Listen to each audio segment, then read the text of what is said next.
આ ભૂખરા ડુંગર માથે બેઠેલી બે મુખ વાળી ચામુંડ નો તારે પાવર છે એમ ને કે હા તારી દેવ દેખાડી તારી ચામુંડ કેવડી મારે જોવી છે. તેથી કાઠી દરબાર સોમલા બાપુ ખાતર એટલું કીધું મારી દેવને તારે ક્યાં જોવી છે? અહીંયા જોવી છે, ડુંગર ઉપર જોવી છે, આકાશમાં જોવી છે, દરિયાના બેટમાં જોવી છે? તું કે ન્યા તને દેખાડું ક્યાં જોવી? એ સાહેબ ક્યારે બોલાય? આપણી બેંકમાં બેલેન્સ પડ્યું હોય 10 લાખ ત્યારે કોકને કહેવાય 5 લાખ જોઈ ત્યારે લઈ જાય.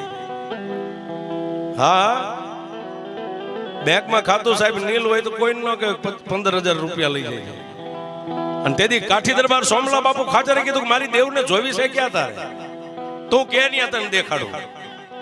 પરદેશી માણે એટલું કીધું હું કહું એમ દેખાડીશ કે તું તારા મોઢામાંથી એકવાર અવાજ થાય અને તારા અવાજને જો ધરતી ઉપર પડવા દેતો તો મારી 20 ભુજાની સામું